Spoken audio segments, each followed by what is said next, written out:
Welcome back to the channel, folks. I appreciate you clicking on the video as always. Now, as you can tell by the title, today's video is going to be a little bit about what's happened and what's been done since then on the red truck here. As of right now, it's running and looking a lot better than it has the entire time I've had the thing. But before we get to some of the most recent improvements, why don't we take a look back at the content of the lost episode and see some of the things I did to it a few months ago.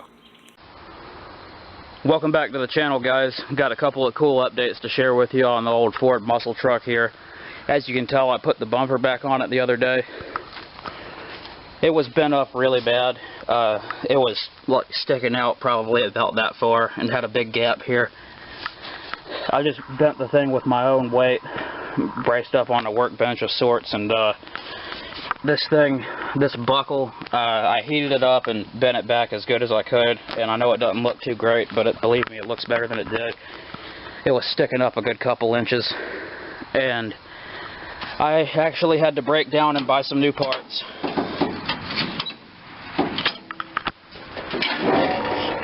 I didn't spend much, though. Not much at all. I had to put a new fuel pump on the truck, and believe it or not, that only cost me $15, which was awesome. I know old fuel pumps are usually pretty affordable, but that one was super affordable, and I'm glad for that. The reason that I changed the fuel pump is because the diaphragm was broken and it was filling the oil pan with gas. And of course, I changed the oil and filter since then. The truck sounds a lot better now. I know it sounds better every time I take a video of it.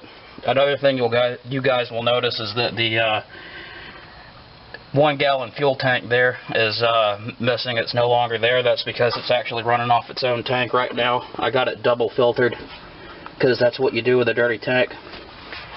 There was no gas in there when I originally poured the gas in there, but the gas that I poured in has loosened up some residue, I guess you'd call it, and I can see it's a little discolored and it's not running quite as good as it was off of the 1 gallon tank that I had in here, and that's why I bought some fuel stabilizer. Oh, I left it sitting over there. Bought a couple other little goodies for the truck too. Someone robbed the headlight switch off the thing, so I got another one, and I got some fuel stabilizer to go in there and kind of treat the gas. I know that does good for helping straighten out old gas or gas that has water in it or whatever the situation might be. And I also got a dirt cheap lift kit here. And I know a lot of you guys, especially the four-wheel drive guys, are probably scoffing at the idea of me using coil spring boosters, but I've got a plan on how to get them hooked up in there so they won't fall out. And I'm just going to safety wire them in place.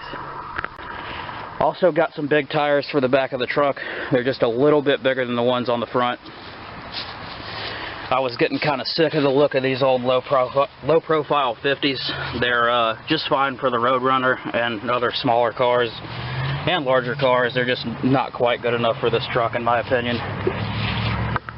Let's roll them up here to the front and see how they compare.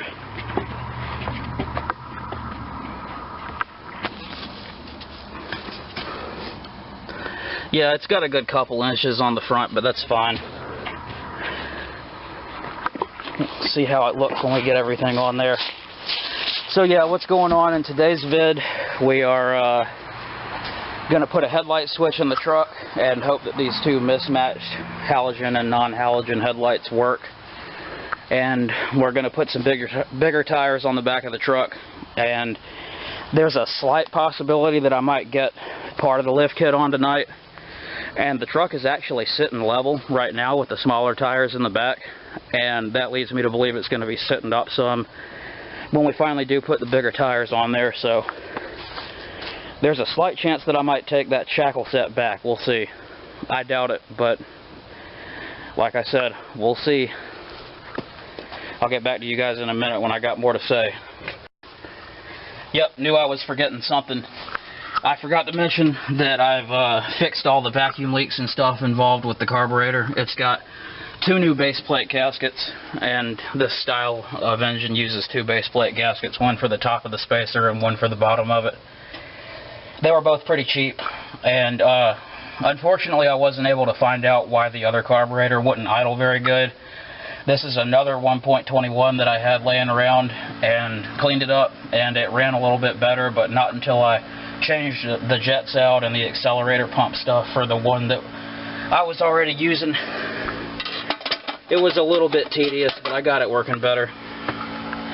Truck idled and sounded really good. It was running nice and smooth off of the can that I took out of here, and it ran good off its own tank for a while until it started to loosen up some of that red residue that was in there, so that's what the fuel stabilizer is about. And without any further waiting, I reckon we can go ahead and pour that fuel stabilizer in there and mix it up. So yeah, we got 8 ounces of stabilizer and about 8 gallons of gas, and it's supposed to treat about 2.5 gallons, so I think 4 ounces of this stuff, maybe just a little bit less, will be right.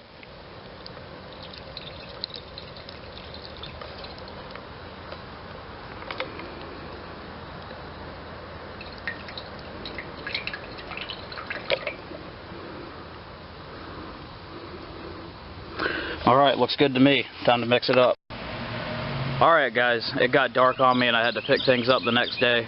I got the big tires on the back of the truck. I got the coil spring boosters set up on the front. They didn't raise the front ride height quite as much as I was hoping for, but it's still a little bit of a lift. The coil springs on this truck are so big around and thick that even with them fully extended, you can hardly fit the boosters in there, so I couldn't use as much of their adjustment for lift as I wanted to, but they're in there and they definitely brought the ride height up just a little bit. As you can see, the truck has bigger tires in the back than it does in the front, and it's sitting almost level. It's got a little bit of rake, which for those of you who don't know, that means the back is up. And I am going to have to bring that shackle set back, because unfortunately I didn't check the thing out first like I should have, but this particular truck has inverted or reversed shackles or whatever you want to call it, and I can't use the shackle kit that I bought, which is okay because the truck is sitting pretty close to level already, and once I get some mashing tires all the way around, it'll probably be sitting level. Another thing I forgot to mention is that I got the throttle linkage working a lot better. I didn't even realize until just the other day that the short throttle cable that it had on there wasn't allowing the throttle arm to be pulled completely. So after getting a different cable and kind of customizing the length in such a manner, I was able to get it to pull completely, so we've got full throttle now. That's kind of a good thing. The truck felt a little bit gutless, in my opinion, for an old V8 truck, and that had something to do with it. Only half throttle was getting pulled, so yeehaw, fixed that problem.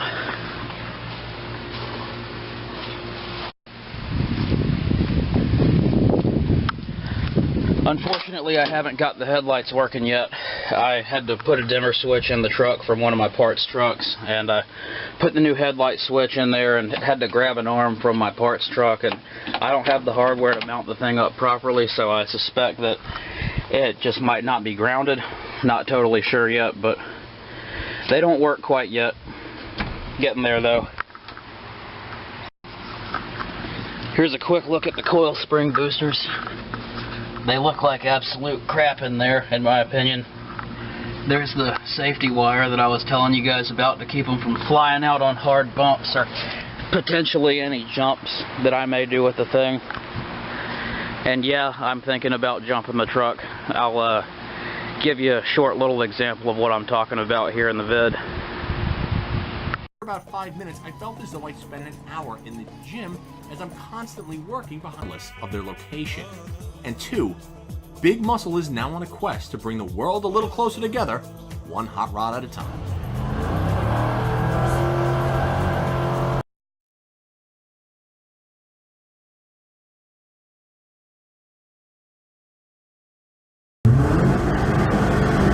Kind of my goal here. A lot of wheel spin. All that torque is not his friend right now. So yeah, that's basically my plan for the truck. I want to make a Baja sand racer type thing out of it. I think that'd be really cool. I already had the idea before I saw that episode of Drive or Big Muscle or whatever it was. I gotta look it up again, but seeing that truck that they set up and how good it was doing and how cool it looked really solidified the idea for me. Anyways, now that we got some decent tread on the back and the thing's running halfway decent, might as well take it down the trail, right? Let me get her warmed up and we'll pick it up from there.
Alrighty guys, got the seat out of the old red Ford here so I can clean the thing up.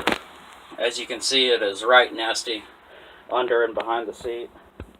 Got rid of all that rubber mat that came in the truck. I'm pretty sure that was factory. Unfortunately, the passenger side floor pan suffered quite a bit from having that stuff stuck up against it with water in between them for all these years. I'm going to do something about that when I can, though. In the meantime, I'm just going to clean this thing up and put a floor mat or two over that, maybe some wood, and clean the seat up and put it all back together. Alright, so now that you're all caught up on the lost content, or the lost episode, or whatever you want to call it, let's go ahead and take a look at some of the more recent improvements and modifications I've done to the truck. The first thing that you can see that I've obviously changed on the truck is the rear tires. I kind of like those big tires that I put on the back of the truck. They didn't look too bad, but unfortunately one of them didn't hold air, and I didn't like the drastic difference in the front and rear tire size, so I dug up these old bias ply, kind of, I guess you'd call them zigzag type tread pattern off-road mud, snow, and ice tires that my grandpa had for his old Dodge pickup laying around in one of our buildings. I know it's kind of funny putting an all-terrain mud and snow type tire on something that you call a muscle truck, but to be honest, I couldn't resist with it looking so old school like that. That's what a off-road tire was when I was a little kid. You really don't see that type of off-road tire on a vehicle anymore, and I'd kind of like to get two more to go on the truck so it'll match, but to be honest, I'm kind of on the fence about whether I want to do the desert racer jumping truck type thing, or if I just want to have some street tires on it and lower the front end a little bit, because it would be really cool either way, to be honest, but I'm not totally sure about it. I'm kind of on the fence about that. But for now, at least, I'm going to keep those Cleety bias ply mud and snow tires on the back of the truck because it looks really old school and it looks badass like that. Also, in the meantime, I'm planning on putting a mini spool in that rear differential and keeping a little bit of weight in the back of the truck so that it'll hook up good whenever I want to take it down the trail again. And it'll do pretty good off-road. I've seen some guys with locked differentials doing really good on off-road and two-wheel drive vehicles. And we got to look under the hood here to see some of the more recent stuff that I've done to it.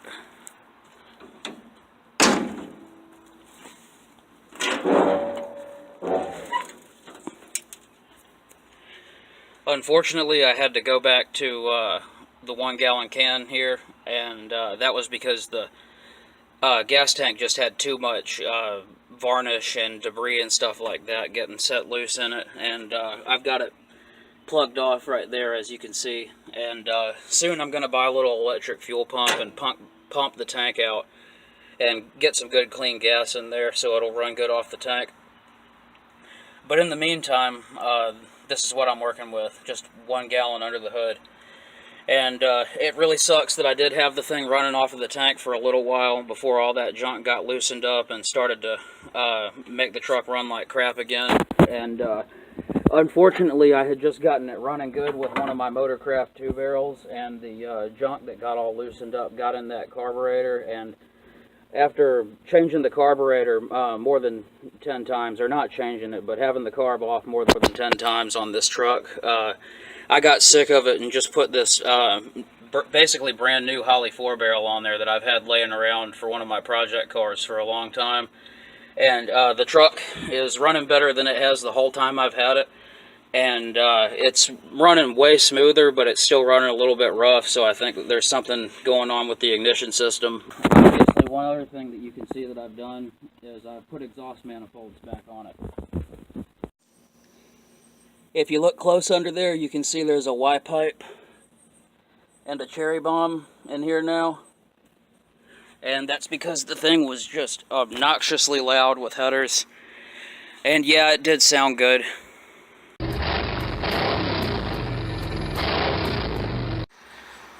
But it was stupidly loud.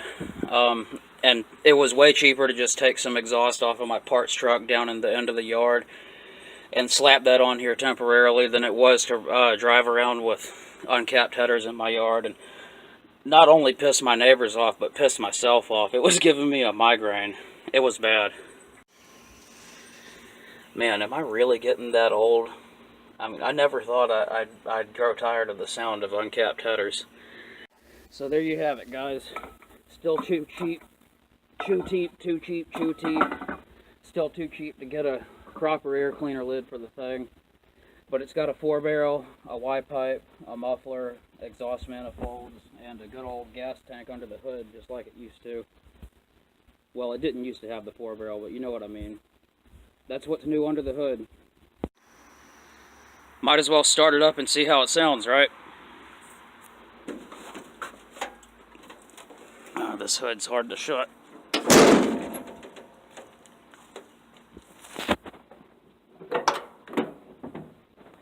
Oh yeah, I'll do some more detail on that later, but I cleaned up the interior in the truck quite a bit.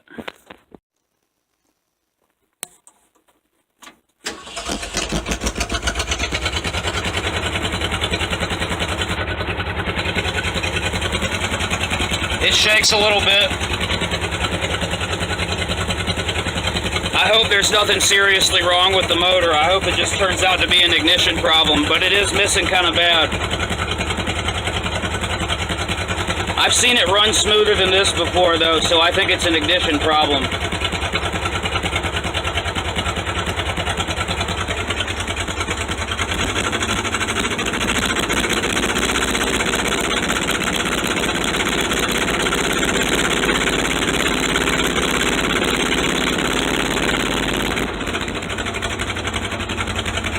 It's still cold. I'll rev it up a little bit when it warms up.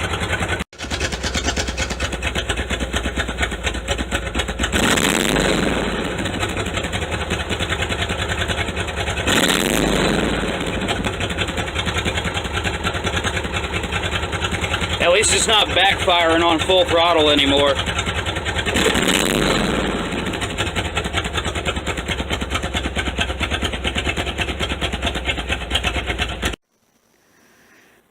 I know I did a little bit of a video on cleaning up the interior in the truck here. I'm going to try to dig that stuff up, those clips. And just in case I can find them, I'll try not to bore you to death, but still cover what I did at the same time.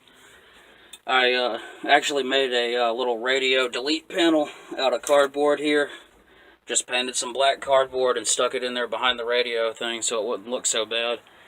I still have not managed to fix the lights in the truck. I've been chasing the issue down. I think that I may have a couple of bad dimmer switches. We'll see. I pulled most of the ugly carpet and stuff like that out off of the floor of the truck, and there's a big rust hole hidden under this mat here.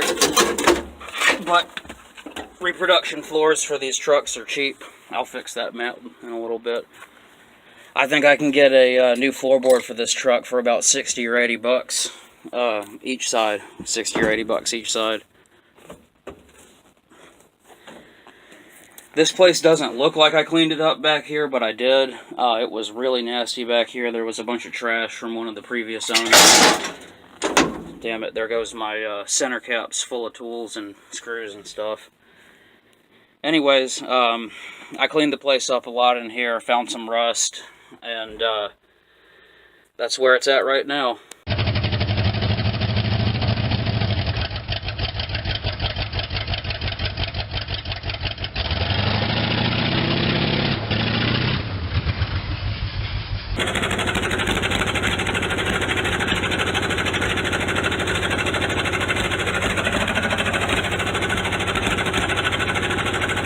It's running way better after that little dirt burnout.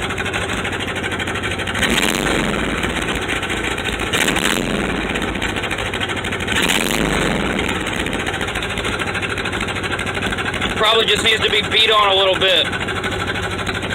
Beat on, not peed on. I actually forgot to show you one more thing I did to improve the truck since it's been missing. Or missing from YouTube anyway, and that was to silicone up a bunch of big gaps in the weather stripping that were letting water in. I know it doesn't look much better, but it keeps the water out of the truck. There's one more big one back here on the back window. I really like that straight one-piece back glass. I know it's not nearly as convenient as a sliding back glass, like if you wanted to have a camper or something on the truck, but it looks really clean. Also, while we're out here, we might as well go ahead and see how the thing cold starts, or quote-unquote cold starts, with it being like 80-some degrees out here today. I just haven't messed with it since yesterday when I was making the video, so let's go ahead and see what it does.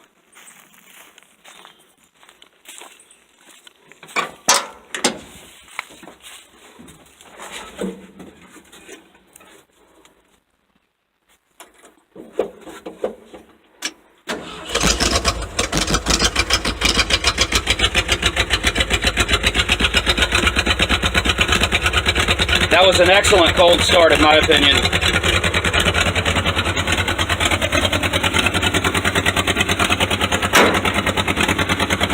The belt or one of the pulleys is squeaking a little bit. It cold started really well. I'm impressed, to be honest, but small Holley 4 barrels do have really good starting characteristics, at least from what I've noticed.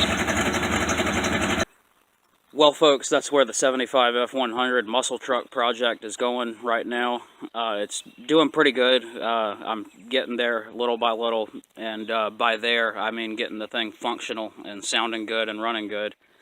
I really appreciate you guys sticking with the project all this time and watching my channel as always. Thanks a lot. Y'all have a good one. Take it easy.